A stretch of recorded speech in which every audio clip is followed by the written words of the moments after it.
नमस्कार प्यारे विद्यार्थियों, जो अपनी प्रीबीएसटीसी की जो क्लासेस चल रही थी उसके अंदर हम बीकानेर का इतिहास पढ़ रहे थे।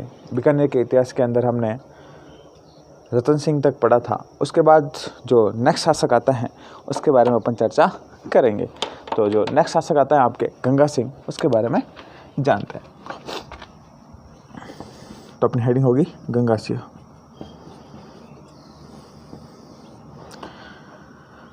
गंगा सिंह जो शासक बना था 1887 ईस्वी के समथिंग का, आपके गंगा सिंह क्या बनता है? आपके शासक बनता है। गंगा सिंह का जो टाइम पीरियड रहता है जो 1887 से लगाकर 1943 ईस्वी तक इसका समय रहता है। इस समय तक इसका क्या रहता है? शासन का टाइम पीरियड रहता है। किसका? गंगा सिंह का। गंगा सिंह के समय क्या क्या चीज़ें होती हैं उसके बारे में थोड़ी सी हम चर्चा करेंगे। ऐसा कहा जाता है कि 1899 के अंदर चीन के साथ बक्सर का युद्ध हुआ और बक्सर के विद्रोह में इन्होंने चीन को हराया था। चीन का विद्रोह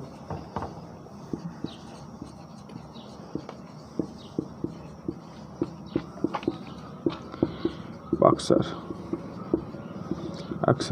विद्रोह को दबाया था। गंगा सिंह बड़े ही शक्तिशाली शासक हुआ करते थे और इसीलिए इन्होंने जब ये चीन का जो विद्रोह दबाया, इसीलिए उनको चीन युद्ध पदक दिया गया। तो उनको कौन सा पदक दिया गया? चीन युद्ध पदक दिया गया। चीन युद्ध पदक दिया गया। पदक दिया गया था।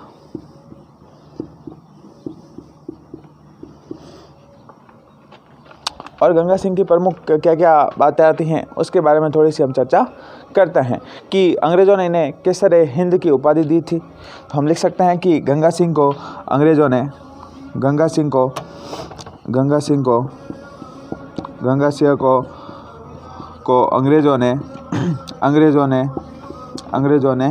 केसर हिंद की उपाधि दी थी। केसर हिंद की उपाधि दी थी। ठीक है ना, कि केसर हिंद की उपाधि दी थी। आपको याद होगा केसर हिंद की उपाधि एक और व्यक्ति को मिली हुई है जिसका नाम आता है महात्मा गांधी। कि महात्मा गांधी को भी केसर हिंद की उपाधि अंग्रेजों के द्वारा दी गई थी। तो वैसे गंगा सिंह को भी उपाधि प्रदान की गई। 1913 में गंगा सिंह के द्वारा प्रजा प्रतिनिधि सभा की स्थापना की गई। उसके बारे में भी अपन जानते हैं।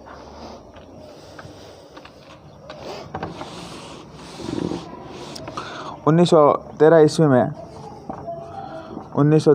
में प्रजा प्रतिनिधि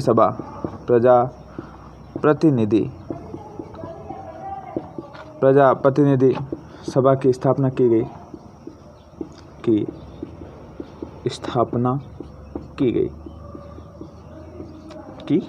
थी।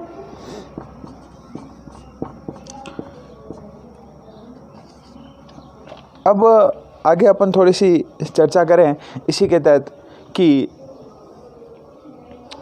उन्होंने एक ऊँटों की सेना बनाई थी। ठीक है ना, और ऐसा कहा जाता है कि उन ऊँटों की सेना को गंगा रिसाला कहा जाता था, जिसने आपके जो द्वितीय विश्व युद्ध होता है उसके अंदर भाग लिया था। तो लिख सकते हैं कि इन्होंने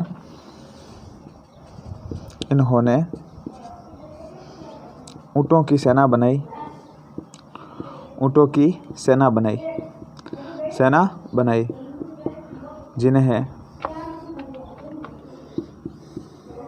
जिन्हें गंगा रिसाल कहा जाता है। क्या कहा जाता है? गंगा रिसाल कहा जाता है।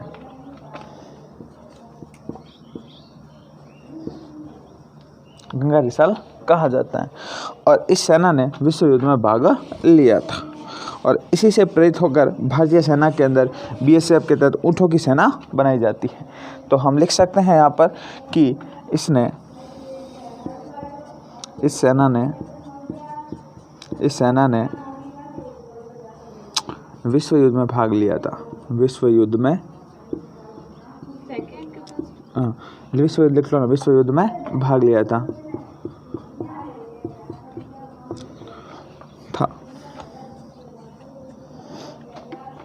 दरवाज़ा बंद कर दें, ठीक है ना, कि विश्व युद्ध के अंदर भाग लिया था, पहले व दूसरे दोनों विश्व युद्ध में भाग लिया था। एक व्यक्ति आता है आपके जमाल पाशा, क्या नाम था आपके? जमाल पाशा। तो लिख सकते हैं हम कि गंगा सिंह ने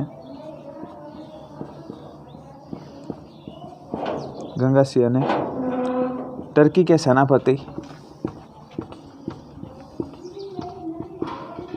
सेनापति जमाल पाशा को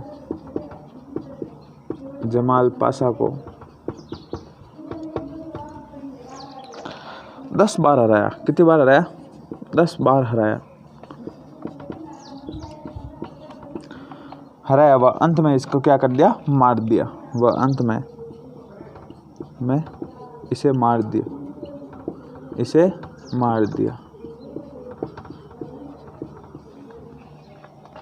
तो इससे पता चलता है गंगा सिंह आपके कितना महत्वपूर्ण और कितना शक्तिशाली शासक रहा होगा, कि एक ऐसा शासक जिसने जो टर्की का प्रमुख सेनापति था जमाल पाशा, उसकी क्या कर दी थी? हत्या कर दी थी। उसके बाद देखो, ऐसा कहा जाता है कि 1919 ईस्वी के अंदर पेरिस सम्मेलन हुआ और पेरिस सम्मेलन के अंदर इन्होंने भाग लिया था, और पेरिस सम्मेलन में भाग लेने वाला एकमात्र व्यक्ति आपके कौन था? गंगा सिंह था। तो देखो इस आदमी की कितनी शानदार पहचान थी, अंग्रेज़ों के प्रति इतना वफादार था ये आदमी, इतना वफादार कोई नहीं था। तो देखो आगे अपन बात करते हैं। तो 1919 के पेरिस सम्मेलन के अंदर भाग लिया। 1919 ईस्वी में हुए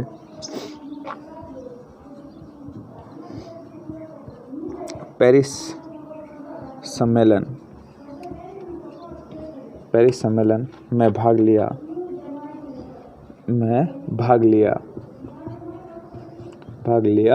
था। अब 1919 के अंदर जो पेरिस सम्मेलन हुआ उसके अंदर आपके किसने? गंगा सिंह ने भाग लिया था। और गंगा सिंह एकमात्र व्यक्ति थे कि जिनके सिग्नेचर आपके पेरिस संधि पर मिलते हैं। पेरिस संधि कब हुई थी? जब प्रथम विश्व युद्ध समाप्त होता है ना, तब उसके बाद कौन सी संधि होती है? आपके पेरिस संधि होती है। और उस पेरिस संधि के बाद गंगा सिंह को बुलाया गया और गंगा सिंह का कोट सूट पहन के बहुत शानदार तरीके से गए थे यहाँ पर, ठीक है ना। ये बात आती है कि पेरिस सम्मेलन के अंदर भाग लिया, वह पेरिस संधि पर हस्ताक्षर किए। तो ये भी लिख सकते हैं कि पेरिस संधि पर हस्ताक्षर किए। पेरिस संधि पर हस्ताक्षर किए।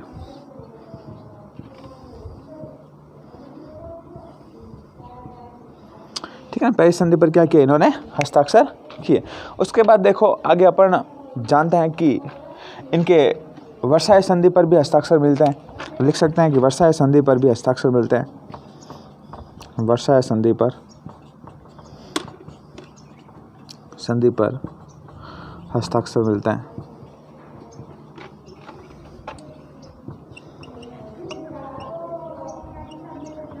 ठीक है ना, कि वर्साई की जो संधि थी उसके ऊपर भी इनके हस्ताक्षर मिलते हैं। ऐसा कहा जाता है कि 1921 के अंदर गवर्नर जनरल चेम्सफोर्ड के द्वारा चैम्बर्स ऑफ प्रिंसेस की स्थापना की गई थी। तो लिख सकते हैं हम कि 1921 में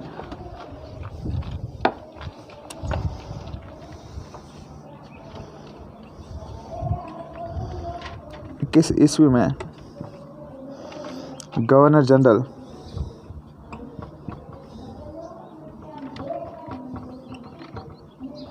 चेम्सफोर्ड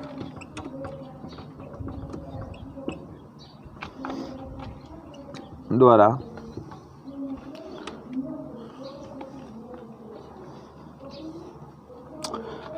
प्रिंसेस ऑफ चेम्सफोर्ड, ठीक है ना, क्या नाम आता है आपके? प्रिंसेस ऑफ चेम्सफोर्ड, ठीक है ना, के द्वारा chambers of princess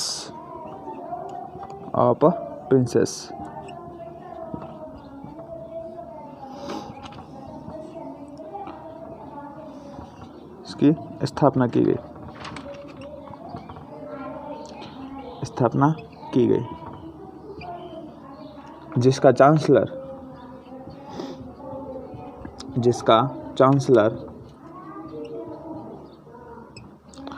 Ganga Singh को बनाया गया। गंगा सिंह को बनाया गया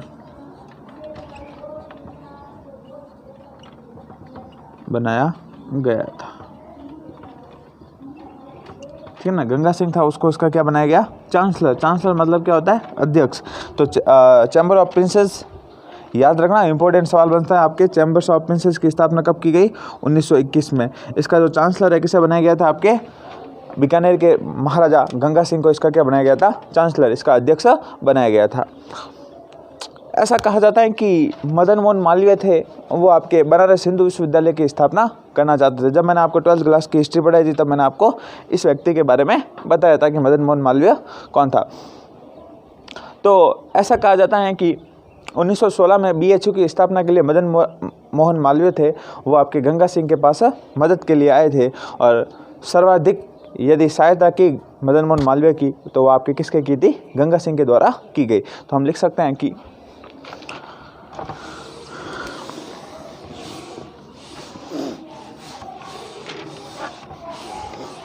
1916 ईस्वी में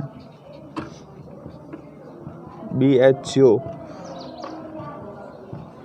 की स्थापना हेतु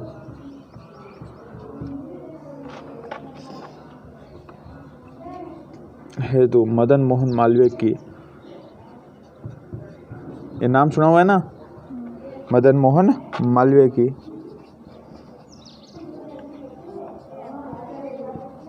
सर्वाधिक सहायता गंगा सिंह ने की थी।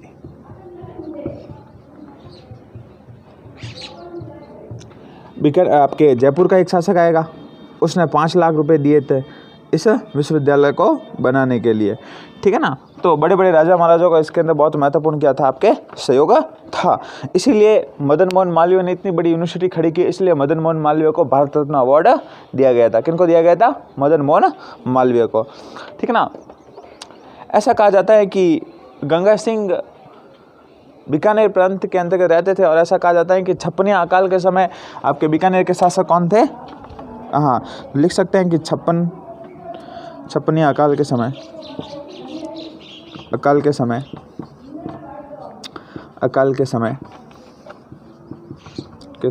बीकानेर के शासक।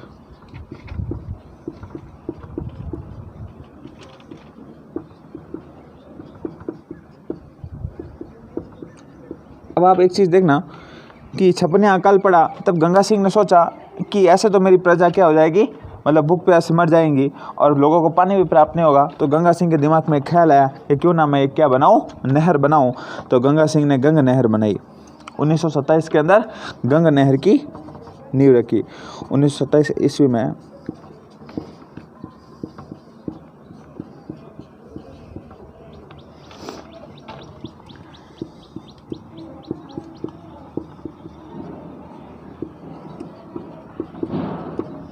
जब अपन ज्योग्राफी पढ़ेंगे ना तब अपन और विस्तार से पढ़ेंगे। इसी गंग नहर को फिर पुनर्निर्माण करवाया गया, और आपके कौन सी नहर बनती है, इंदिरा गांधी नहर परियोजना का निर्माण होता है। तो इंदिरा गांधी नहर परियोजना का जनक किसे कहा जाता है, आपके कुंवर सेन को कहा जाता है। लेकिन इनकी बुद्धि वाला बनाने का प्रोग्राम किसने तय किया था, आपके गंगा सिंह ने। तो गंगा सिंह को राजस्थान का क्या कहते हैं, भागीरथ कहते हैं। तो लिखो, गंगा सिंह को राजस्थान का क्या कहते हैं, भागीरथ कहते हैं। ठीक है ना, निर्माण करवाया। यह राजस्थान की पहली नहर थी, यह राजस्थान की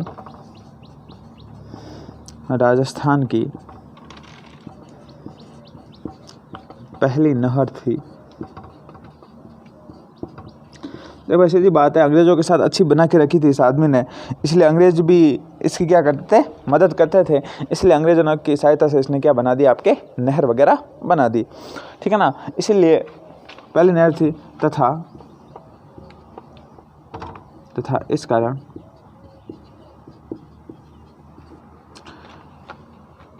गंगा सिंह को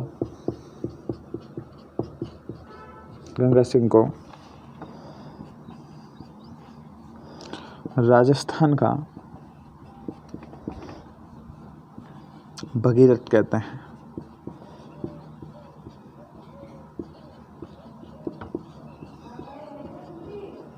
ऐसा कहा जाता है कि इन्होंने नौकरियों का मारवाड़ीकरण किया था।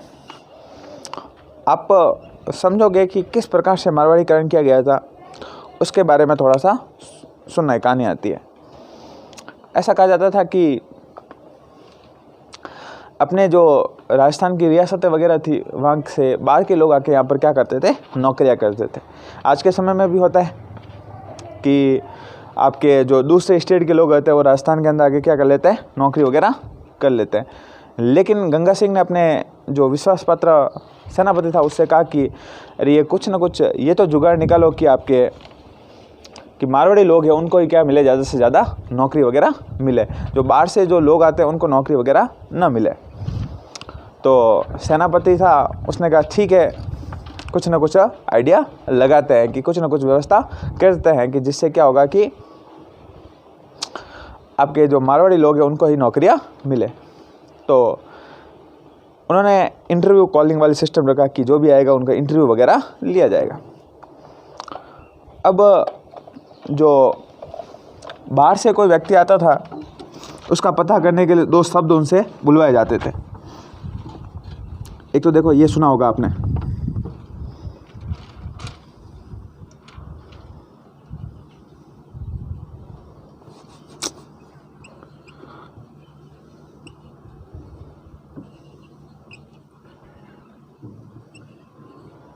ठीक है ना, और एक होता है आपके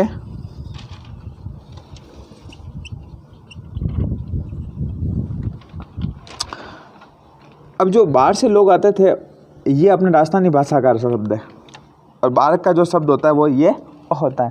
अब कोई भी आता है कि हाँ भाई साहब बोलो कि नौकरी चाहिए, हाँ कि बोलो खलल खलल बोलो, तो वो क्या बोलते थे, खलल खलल। तो सच से पता चल जाता है कि ये अपने राजस्थान का नहीं है, ये सिर्फ राजस्थान वालों से ये होता है ड़, क्या बोलते हैं इसको, ड़, ठीक है ना। तो खलल खलल, और ये हो गया खलल खलल। खलल खलल का मतलब तो हो जाए बाधा, क्या होगा, बाधा उत्पन्न हो जाना। और इस खलल खलल का मतलब होता है प्रवाह।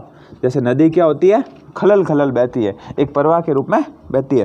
तो उसने जैसे ही बोलता वो खलल खलल, वह जो सेनापति कहता था भाई साहब तेरे नौकरी में क्या उत्पन्न हो गई है, बाधा उत्पन्न हो गई है, तो यहाँ से जा सकता है। इसी प्रकार क्या किया इन्होंने, नौकरी वगैरह थे उनका मारवाड़ीकरण किया कि जो राजस्थानी लोग हैं उनको ज़्यादा से ज़्यादा क्या दी जाए, आपके नौकरी दी जाए। उसके बाद देखो आगे,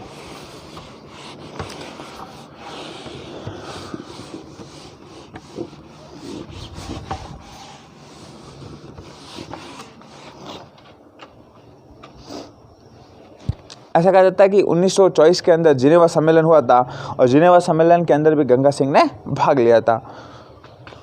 तो 1924 के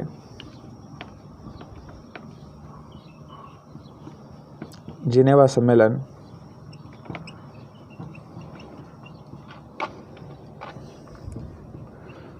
भी गंगा सिंह ने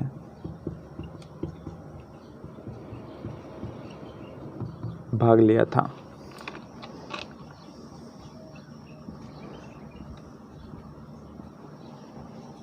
कि 1924 का जिनेवा सम्मेलन हुआ, उसके अंदर भी आपके गंगा सिंह ने क्या लिया था, भाग लिया था। ऐसा कहा जाता है कि गंगा सिंह ने 1927 के अंदर गंगा नहर का निर्माण करवाया। उसका जो इंजीनियर था वो कौन था, आपके कंवर सेन था। कौन था, कंवर सेन। तो लिख सकते हैं कि गंगा नहर का इंजीनियर, गंगा नहर का इंजीनियर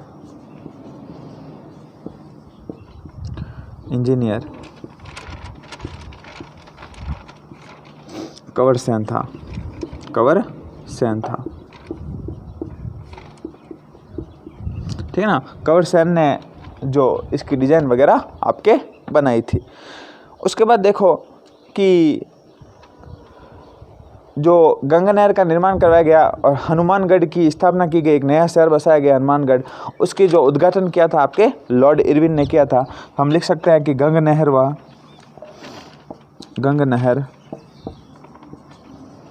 व हनुमानगढ़ शहर की, गंगानगर की शहर का उद्घाटन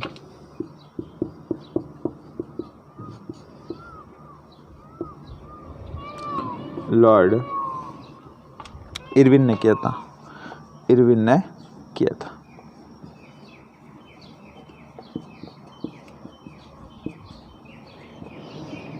लॉर्ड इरविन था, उसने कहा कि भाई साहब मैं उद्घाटन कर लेता हूँ। तो गंगा सिंह ने कहा कर ले भाई, तो एक ही बात है, तू करे या मैं करूँ, ठीक है।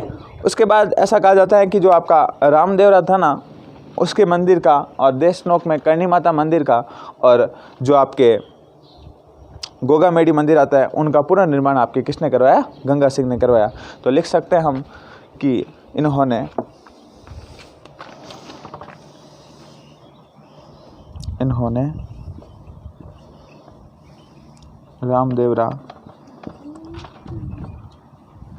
रामदेवरा मंदिर, देशनोक, बीकानेर,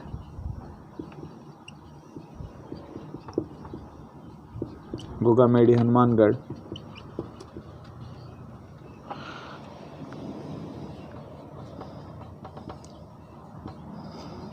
के प्रमुख मंदिरों का पुनर्निर्माण व वर्तमान स्वरूप प्रदान किया।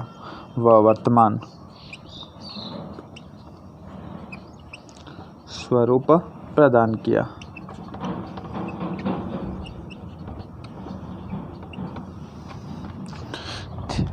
ठीक है, कि वर्तमान स्वरूप आपके किसने? गंगा सिंह ने प्रदान किया था।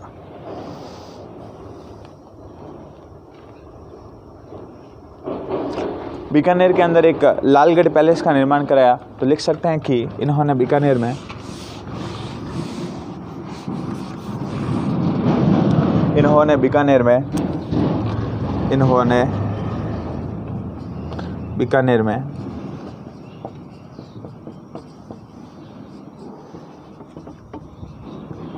लालगढ़ पैलेस का निर्माण कराया।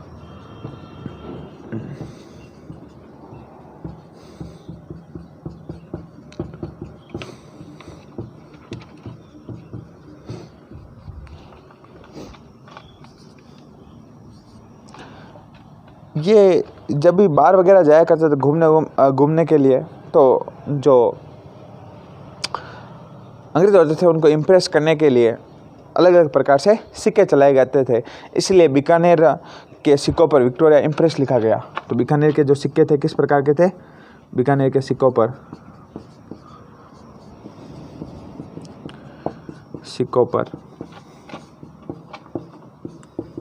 Victoria impress.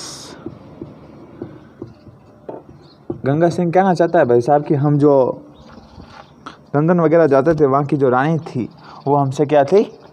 इम्प्रेस थी। इम्प्रेस मतलब क्या थी? हमें पसंद करती थी। इसलिए उन्होंने किस नाम के सिक्के चलाए? Victoria impress. नोट डाल के लिखना, मेवाड़ महाराणा ने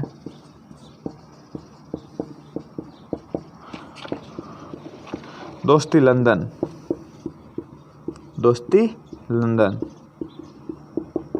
नाम के सिक्के चलाए थे।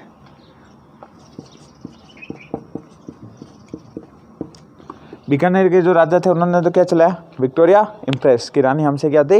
इम्प्रेस थी, ठीक है। और जो मेवाड़ के महाराजा थे आपके स्वरूप सिंह जी, स्वरूप सिंह ने कौन सा सिक्का चलाया? आपके दोस्ती लंदन। स्वरूप सिंह नाम लिख लेना साथ में। गंगा सिंह एकमात्र व्यक्ति थे जो आपके तीनों गोलमेल सम्मेलन के अंदर भाग लेते हैं। राउंड टेबल मैंने आपको बताया था जब 12th क्लास की हिस्ट्री पढ़ाई थी आपको, तो हम लिख सकते हैं कि गंगा सिंह ने तीनों गोलमेल सम्मेलन में भाग लिया था। तो लिख सकते हैं हम साथ में कि गंगा सिंह ने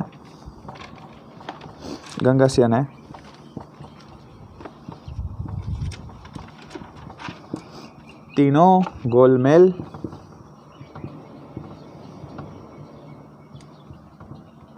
सम्मेलन में भाग लिया था। ये भी लिख सकते हैं कि तीनों गोलमेल सम्मेलन में भाग लेने वाले एकमात्र महाराजा।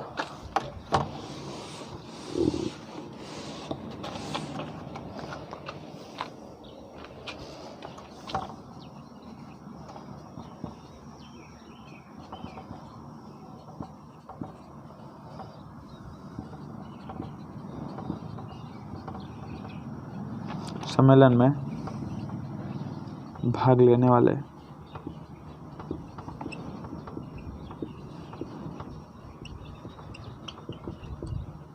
ठीक है एकमात्र राजा थे जिन्होंने तीनों गोलमेज सम्मेलन के अंदर आपके भाग लिया था।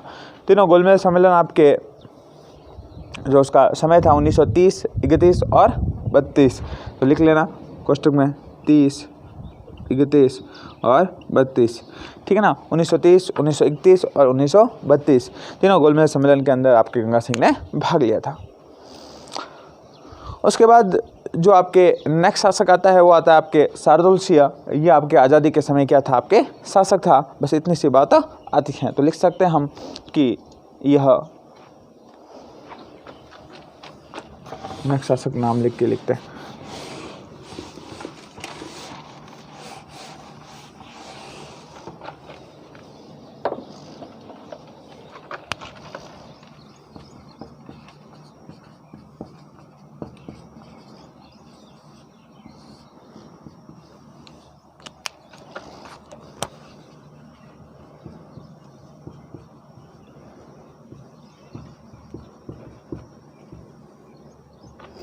आज़ादी के समय बीकानेर का शासक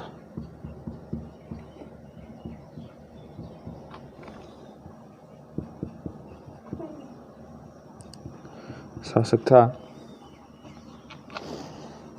यह प्रथम व्यक्ति था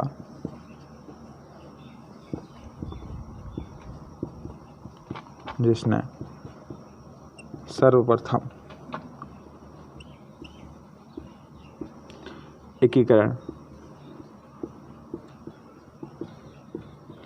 के समय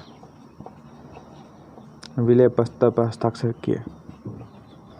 विलय पत्र पर हस्ताक्षर किए थे ठीक है ना। तो पहला व्यक्ति था आपके शार्दुल सिंह जिसने क्या किया, जो विलय पत्र था उसके ऊपर क्या किए थे, हस्ताक्षर किए थे। और शार्दुल स्पोर्ट्स जो बनी हुई है वो भी आपके कहाँ बनी हुई है, बीकानेर शार्दुल ठीक है ना। तो लिख सकते हैं कि शार्दुल स्पोर्ट्स स्कूल बीकानेर